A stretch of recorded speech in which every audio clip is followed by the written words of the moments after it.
ایک حاجی صاحب کا واقعہ ہے کہ وہ کافی بیمار رہا کرتے تھے۔ کئی سالوں سے وہ ہر ہفتے اپنے پیٹ سے 4 بوتل پانی نکلواتے تھے۔ اب ان کے گردے واش ہوتے ہوتے ختم ہو چکے تھے۔ ایک وقت میں آدھا سلائس ان کی غذا تھی۔ سانس لینے میں بھی بہت دشواری کا سامنا ہوا تھا۔ نقاہت اتنی کہ بغیر سہارے کے حاجت کے لیے بھی نہیں جا سکتے تھے۔ ایک دن چودھری صاحب ان کے ہاں تشریف لے گئے اور انہیں سہارے کے بغیر چلتے دیکھا تو بہت حیران ہوئے۔ انہوں نے زور سے ہاتھ ہلا کر چودھری صاحب کا استقبال کیا۔ چہل قدمی کرتے کرتے حاجی صاحب نے 10 چکر لان میں لگائے، پھر مسکرا کر ان کے سامنے بیٹھ گئے۔ ان کی گردن میں صحت مند لوگوں جیسا تناؤ تھا۔ چودھری صاحب نے ان سے حیران ہوتے ہوئے پوچھا کہ حاجی صاحب یہ معجزہ کیسے ہوا؟ آپ تو چل پھر نہیں سکتے تھے۔ کوئی دوا، کوئی دعا، کوئی پیتھی، کوئی تھراپی، آخر یہ کمال کس نے دکھا دیا؟ حاجی صاحب نے فرمایا کہ میرے ہاتھ میں ایک ایسا نسخہ آ گیا کہ اگر دنیا کو معلوم ہو جائے تو سارے ڈاکٹر، سارے حکیم، سب کے سب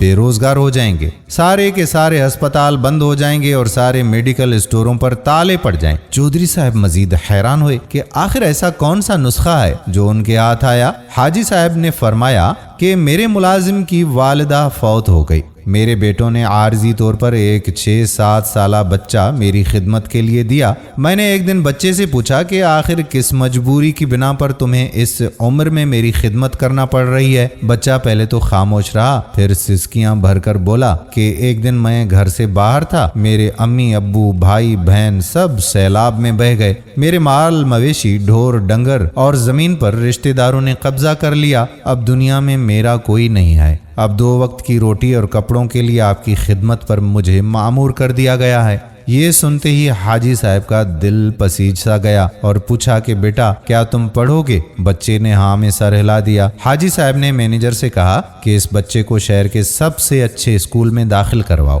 بچے کا داخل ہونا تھا کہ اس کی دعاؤں نے اثر دکھایا۔ قدرت مہربان ہو گئی، میں نے 3 سال کے بعد پیٹ بھر کر کھانا کھایا۔ سارے ڈاکٹر اور گھر والے حیران تھے۔ اگلے روز اس یتیم بچے کو ہاسٹل میں داخلہ دلوا دیا اور بغیر سہارے کے ٹوائلٹ تک چل کر گیا۔ میں نے مینیجر سے کہا کہ شہر سے 5 ایسے اور بچے ڈھونڈ کر لاؤ جن کا دنیا میں کوئی نہ ہو۔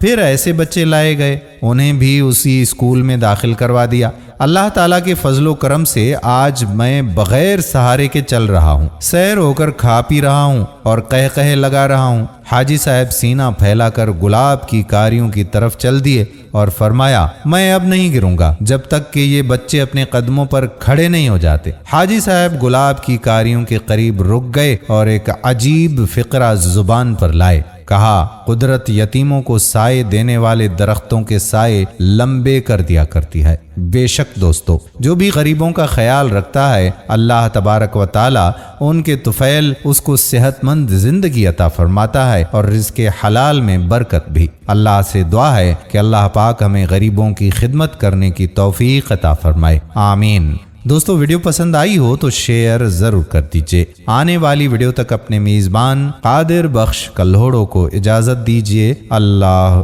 حافظ۔